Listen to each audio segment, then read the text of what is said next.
स्वागत है आप सभी का अपने YouTube चैनल दिव्य दृष्टि पाठशाला में। दोस्तों, आज का जो हम लोगों का ये क्लास रहेगा वो क्लास सिलेबस से रिलेटेड रहेगा। ठीक है, जैसा कि आप सभी जानते हैं कि जैक के द्वारा जो भी सिलेबस को जारी किया गया है, ठीक है, उसमें देखा जाए तो आपका साइंस है और एक जो पार्ट है आपका सोशल साइंस है ना। अब ये अगर देखा जाए तो साइंस का सिलेबस जो है ना वो पूरा एकदम इतना गंदा दिया हुआ है जिसका कुछ कहा नहीं जा सकता है। गंदा कहने का सेंस यहाँ पे ये है कि इतना सिलेबस को वास्ट कर दिया है वो कि ये कोई कंप्लीट करके जा ही नहीं सकता है। फिजिक्स, केमिस्ट्री, बायोलॉजी अपने आप में महान है। आप इतना बड़ा सिलेबस दे दिए हैं, फिर इसको तो +2 का टीचर के लिए आप क्या सिलेबस देंगे, टीजीटी के लिए आप क्या देंगे, जब आप एक 6 to 8 क्लास के टीचर बनने के लिए आप इतना वास्ट उसको सिलेबस दे रहे हो, तो फिर आप वो चीज़ को वहाँ पे अगर देखा जाए तो आप ये चीज़ को भी तय कर दीजिए ना,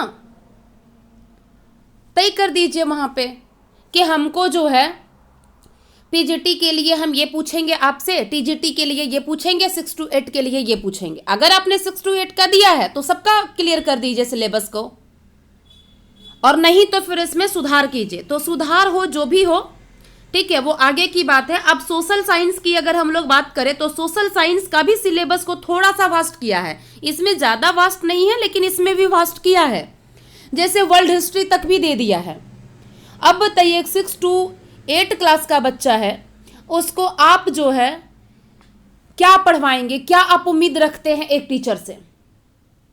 सब आप 6 to 8 ही में पढ़वा लीजिएगा, फिर आपके पास हाई स्कूल नहीं बच्चे को भेजना है, +2 बच्चे को नहीं भेजना है, सब आप एक ही में पढ़वा लीजिएगा। तो यहाँ पे भी अगर देखा जाए तो सिलेबस जो है वो वास्ट है। तो ये तो बात की बातें हैं कि आप लोग जो है अपना हक अधिकार के लिए जो भी आपको विरोध करना है, प्रदर्शन करना है, आप करिए, ठीक है, वो आपका हक है, वो आपकी अधिकार है। लेकिन अगर हम लोग बात करें आगे, अगर हम लोग निकलेंगे तो यहाँ पे देखिएगा कोई भी 1 to 5 क्लास का टीचर की बात की जाए या फिर 6 to 8 क्लास के टीचर की बात की जाए, यहाँ पे जो भी बाल विकास का सिलेबस रहेगा ना वो हमेशा कांस्टेंट रहता है। ये ध्यान दीजिएगा, हम बहुत मार्मिक चीज़ बता रहे हैं, ठीक है। बाल विकास का जो सिलेबस रहता है वो बहुत ही देखा जाए तो हद तक इसको कांस्टेंट रखा जाता है, मतलब ये स्थिर रहता है। ज़्यादा इसमें उतार चढ़ाव आपको नहीं देखने को मिलेगा। आप हमारा वीडियो जो है ना आप देखिएगा, वहाँ पे डिस्क्रिप्शन बॉक्स में उसका लिंक आपको दे दिया जाएगा। जो जेटेड सिलेबस का मैंने सबसे पहले जो है ना वो जो मैंने दिया था सिलेबस, जो जिक्र किया था, उसमें आप बाल विकास को देखिएगा, ठीक है। बाल विकास में आपका कुछ भी चेंज ज़्यादा नहीं मिलेगा, 1-2 टॉपिक होगा तो होगा, नहीं तो चेंज आपको कुछ भी नहीं मिलेगा। जो जैक के द्वारा आपको दिया गया है उससे आप वहाँ पे मैच कर लीजिएगा, ठीक है।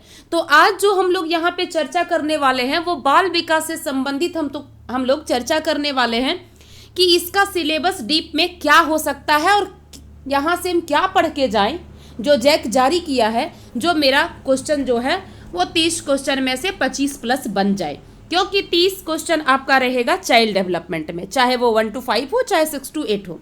तो चलिए हम लोग स्टार्ट करते हैं और देखते हैं। सबसे पहले देखिए, उसको देखने से पहले व्यक्तिगत विभिन्नता सीडीपी का क्लास जो है आपको महत्वपूर्ण, वहां पे अगर देखा जाए 50 से प्लस क्वेश्चन है, आप इसको कर लीजिए। इससे ज़्यादा इस चैप्टर से आपको कोई भी क्वेश्चन देखने को नहीं मिलेगा, ठीक है, कुछ भी नहीं मिलेगा। अगर आपको चाहिए कि इसका थ्योरी क्लास भी चाहिए तो ज़रूर हम आपको प्रोवाइड करेंगे आपकी डिमांड पे, लेकिन आपको जो है कमेंट बॉक्स में कमेंट्स करना होगा कि हाँ हमको चाहिए क्लास। चलिए आगे बढ़ते हैं हम लोग, और आगे बढ़ने से पहले जो है थोड़ा सा जो है ना चैनल को आप लोग सपोर्ट कीजिए, लाइक एंड सब्सक्राइब कीजिए, ठीक है, तभी तो हम भी मोटिवेशन के साथ आप लोग के साथ बहुत अच्छे से जुड़े रहेंगे, है ना। चलिए देखिए 1 to 5 के लिए ये है, ठीक है। ध्यान रखिएगा कि ये जो बाल विकास का सिलेबस है ये आपका 1 to 5 क्लास के लिए है। 1 to 5 क्लास के लिए सिलेबस किस चीज की बात कर रहे हैं, तो चाइल्ड डेवलपमेंट एंड पेडालॉजी यानी बाल विकास के बारे में हम लोग यहाँ बात करने वाले हैं। तो सबसे पहले देखिएगा जो आपका 1 to 5 यानी प्राइमरी लेवल के जो शिक्षक बनेंगे उनसे जो बाल विकास में पूछा जाएगा, उसका सबसे पहला टॉपिक जो आपके सामने दिया गया है जैक के द्वारा, वो दिया गया बाल व्यवहार का अध्ययन। बाल व्यवहार का अध्ययन मतलब क्या हो गया? यानी आपसे वो उम्मीद कर रहा है कि एक बालक जो है जैसे जन्म लेता है, ठीक है, उसके बाद उसके बिहेवियर में यानी उसके व्यवहार में किस प्रकार का चेंजिंग आता है, मतलब बदलाव आता है, उस बदलाव से रिलेटेड जो है ना वो सारे क्वेश्चन आपसे पूछे जाएंगे। जैसे आपका हो गया, मान लीजिए कि शारीरिक बदलाव क्या हुआ, उस समय बिहेवियर क्या बच्चा का था। सामाजिक अगर इस पहलू में अगर हम लोग देखें तो बिहेवियर क्या चेंज हुआ, मानसिक में क्या चेंज हुआ, संवेगात्मक में क्या चेंज हुआ। तो उस प्रकार के जो है बिहेवियर कौन सा पहलू में कैसा चेंज हुआ और किस अवस्था में कैसे चेंज हुआ, उससे रिलेटेड जो है आपसे वो उम्मीद करेगा। दूसरा यहाँ पे उसी का सब टॉपिक है आपके सामने, व्यवहार का सिद्धांत। अगर बच्चे का, एक बालक का व्यवहार अगर बदलाव होता है तो उसके सिद्धांत कौन कौन से हैं, उन सिद्धांतों के बारे में आपसे पूछा जाएगा। आगे अगर हम लोग बढ़े तो कहता है कि व्यवहार के निर्धारक तत्व के हैं, क्या है, व्यवहार में अगर बदलाव हो रहा है तो उस बदलाव को हम कैसे उसका समाधान करेंगे। मतलब एक बदलाव हो रहा है तो वो निगेटिव की ओर भी हो रहा है, पॉजिटिव की ओर हो रहा है, लेकिन एक पॉजिटिव की ओर हम अगर उस व्यवहार को बच्चे का लेकर जाएंगे तो उसके लिए क्या निर्धारित कुछ तत्व होगा, कुछ पहलू होंगे जिसके तहत हम लोग उसको उस व्यवहार में मोड़ सकते हैं, तो उसके बारे में आपसे पूछा जाएगा। चौथा है इसमें कि बालक के व्यवहार का अध्ययन जो है उसकी कुछ विधि दी गई है। जैसे 4 विधि यहाँ पे है, ठीक है, 3 विधि मान के चलिए, 3 विधि जो है उसको आपको पढ़ना है। अवलोकन विधि पढ़ना है, साक्षात्कार विधि पढ़ना और जीवन इतिहास विधि पढ़ना है। क्योंकि जब तक किसी बच्चे का आप जीवन का इतिहास नहीं जान सकते तब तक ना तो बिहेवियर जान सकते हैं, ना तो उसका आप साक्षात्कार कर सकते हैं, ना तो उसको आप अवलोकन कर सकते हैं। तो इसीलिए ये टॉपिक में जो है आपको इतने चीजें पढ़नी है, ठीक है। आई होप आप लोग को समझ में आया होगा। दूसरे अगर टॉपिक की और हम लोग चले तो दूसरा टॉपिक यहाँ पे है बालक का वृद्धि एवं विकास। एक बच्चा जब जन्म लेता है उसके बाद उसका वृद्धि, उसके शरीर में क्या होता है, उसका विकास क्या होता है। वृद्धि जो है कहता है कि कुछ दूर जाकर जो है ना वो रुक जाता है, लेकिन विकास ऐसा कहा जाता है, कहा नहीं जाता, यही सच्चाई है कि विकास जो होता है ये जैसे ही बच्चा जो माँ के गर्भ में जाता है ना उसी समय से इसकी स्टार्ट हो जाती है और मृत्यु तक चलता है। ये कब तक चलता है विकास, मृत्यु पर्यंत ये चलता रहता है, ठीक है। तो वो आपको पढ़ना है। अब बुद्धि के लिए और विकास के लिए क्या मनोवैज्ञानिक लोग जो है अवधारणा दिए हैं उसको यहाँ पे पढ़ना है। विकास की मुख्य अवस्थाएं क्या, अगर एक बच्चे में, एक बालक में विकास हो रही है तो उसकी कितनी अवस्थाएं हैं, ठीक है। तो ये अवस्थाएं पढ़ना है आपको बहुत डीप से, क्योंकि यहाँ से क्वेश्चन बहुत भर भर के पूछा जाता है। अगला है कि विकास की अवस्थाएं जो है जैसे बाल्यावस्था से किशोरावस्था तक शारीरिक, बौद्धिक, सांवेगिक तथा भाषा विकास, मतलब इतना विकास की आवश्यकताएं आपको, अवस्थाएं आपको जो है ये पढ़ना है, ठीक है। तो ध्यान रखिएगा। अगला है जो तीसरा टॉपिक हम लोगों का है यहाँ पे 1 to 5 के लिए, वो है व्यक्तित्व विकास एवं समायोजन। एक बच्चा है, ठीक है, उसकी पर्सनालिटी क्या है, वो एडजस्ट कैसे एक दूसरे जगह पर कर रहा है। बच्चा बड़ा हुआ थोड़ा सा, स्कूल आप भेजे, वहाँ बहुत सारे बच्चे होते हैं, ठीक है, उससे लड़ाई झगड़ा करना वो स्टार्ट कर देगा, क्या ये समायोजन है? नहीं, क्योंकि उसको कैसे एडजस्ट उस इन्वायरमेंट में वो करेगा, वो वातावरण में कैसे एडजस्ट जाके करेगा, ठीक है, समाज में बच्चे के साथ वो रह रहा है, उसके साथ कैसे मिलजुल कर रहेगा, ये सारी बातें जो है समायोजन में हम लोगों को पढ़ना है। बाकी उसकी पर्सनालिटी क्या होगी, ठीक है, उसके विकास के बारे में भी पढ़ना है। आगे कहता है कि व्यक्तित्व का विकास से वंशानुक्रम, जैविक कारक और वातावरण का महत्व, ये 3 चीजें पढ़ना है। मतलब व्यक्तित्व का जो विकास होगा किसी बालक का, उसका वंशानुक्रम प्रभाव क्या है, आनुवंशिक प्रभाव क्या है और वातावरण का इसमें क्या महत्व रह जाता है, ठीक है, तो वो पढ़ना है हम लोगों को। अगला है विद्यालय, समुदाय, परिवार में समायोजन की महत्वपूर्ण तकनीक। विद्यालय एक बालक जाता है, समुदाय में रहता है, परिवार में रहता है, तो कैसे समायोजन अपने आप को करेगा, उसकी महत्वपूर्ण तकनीकें क्या हो सकती है, इससे रिलेटेड जो है आपसे क्वेश्चन वो पूछेगा। अगला है व्यक्तिगत विभिन्नता और इसका शैक्षिक प्रभाव। व्यक्तिगत विभिन्नता में व्यक्तिगत विभिन्नता पढ़ना है, क्षमता पढ़ना है, अभिरुचि पढ़ना है, आदत पढ़ना है, सांवेगिक एवं बौद्धिक उपलब्धि और उनका शैक्षिक प्रभाव पढ़ना है। ठीक है, तो ये ध्यान आप रखिएगा।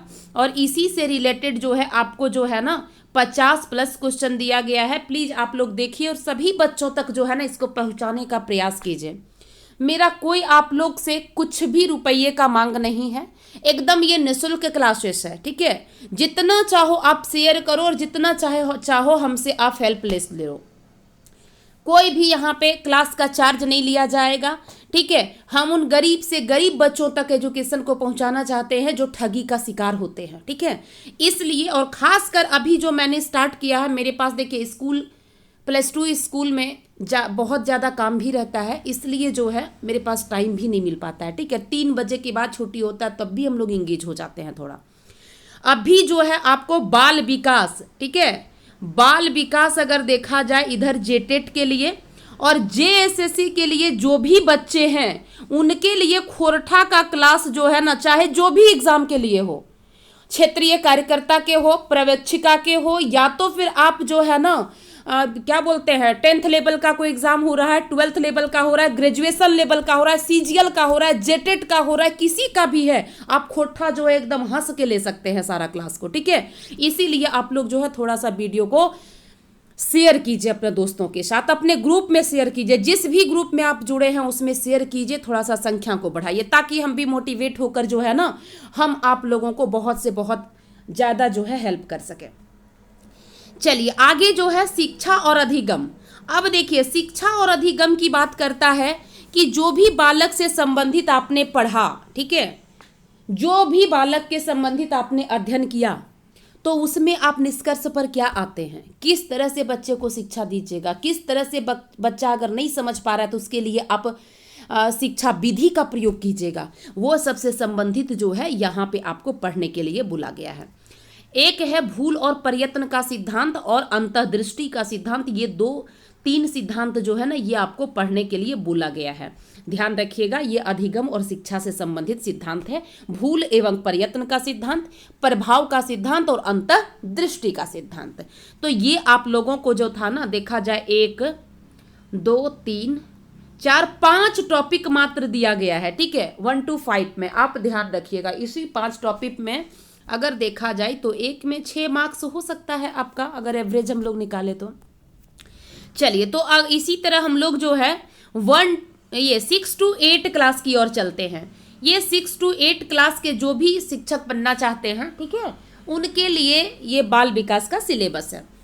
पहला यहाँ पे भी दिया है, यहाँ पे जो दिया है थोड़ा सा चेंजिंग दिया है। ठीक है, यहाँ पे ग्रोथ एंड डेवलपमेंट की बात कर रहा है, यानी वृद्धि और विकास एक बच्चे का कैसे होता है उसके बारे में यहाँ पे बात किया जा रहा है। अब वृद्धि और विकास में यहाँ पढ़ना क्या है, तो stage of growth and development, मतलब जो भी अवस्था में वृद्धि और विकास एक बालक का हो रहा है, ठीक है, उसका फिजिकल पढ़ना है, उसका मोटर पढ़ना है, सोशल पढ़ना, इमोशनल पढ़ना है, cognitive development with reference to infancy, early childhood and childhood.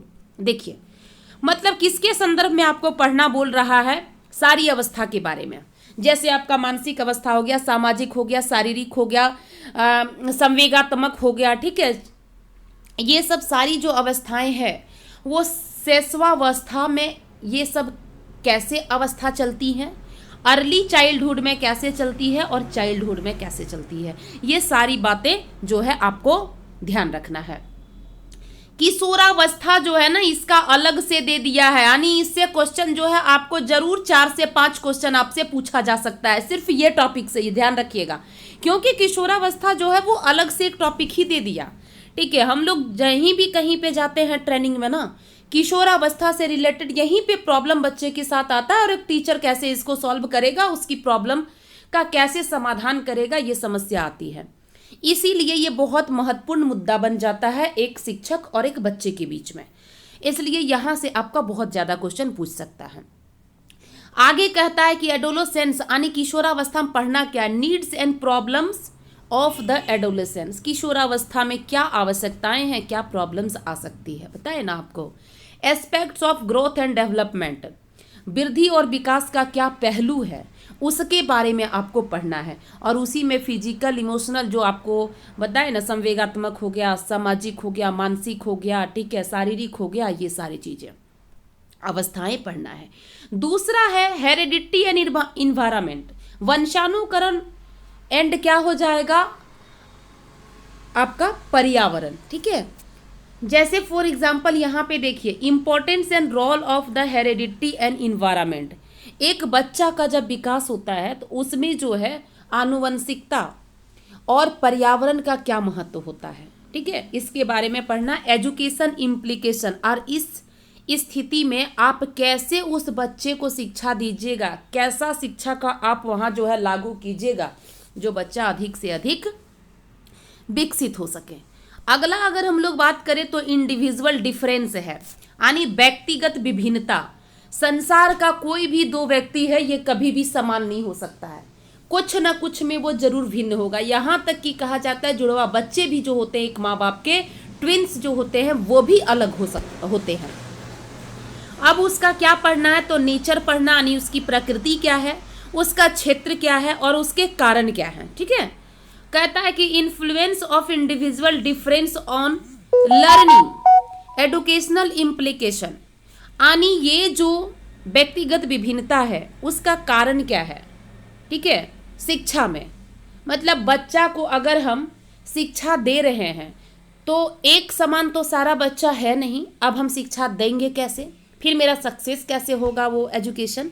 तो उसी के लिए कहता है पहले आप इस प्रभाव को जानिए कि व्यक्तिगत प्रभाव जो है ये एक बच्चे के ऊपर कैसा पड़ा हुआ है, और फिर आप जो है उसका अध्ययन कर उसको शिक्षा दीजिए।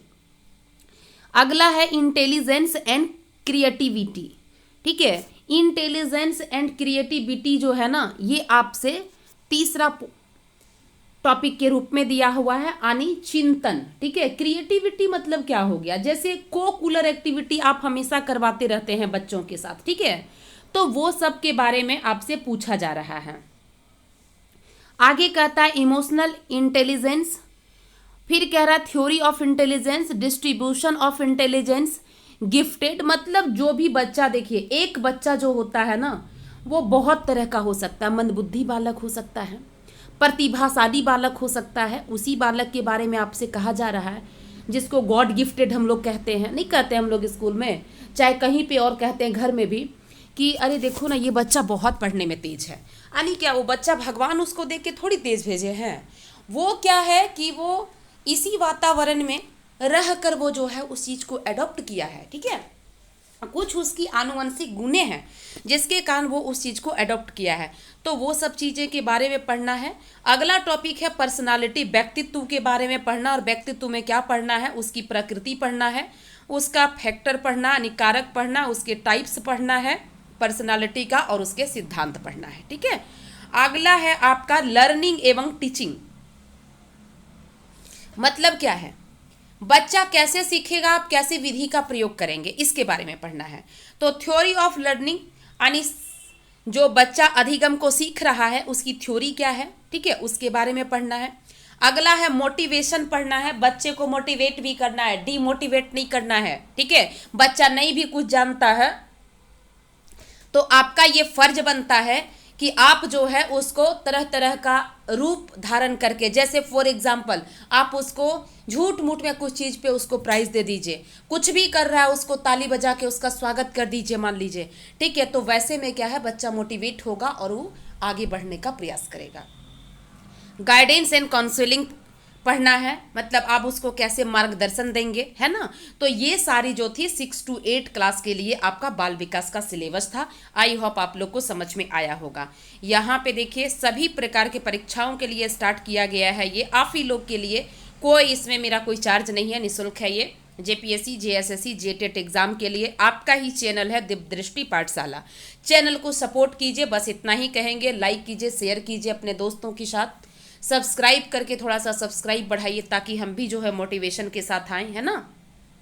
यही आपका सिलेबस दिया गया, आप देख लीजिएगा सब्सक्राइब करके, और बेल आइकन को जरूर दबाइएगा ताकि हमारे द्वारा जो भी वीडियो आपको दिया जाएगा ना उसका नोटिफिकेशन यूट्यूब आपके पास भेजेगा, तभी आपको पता चलेगा कि कुछ नया वीडियो जो है वो दिया गया है। ठीक है, तो आई होप वो यहाँ तक समझ में आया होगा। बहुत बहुत धन्यवाद आप सभी को।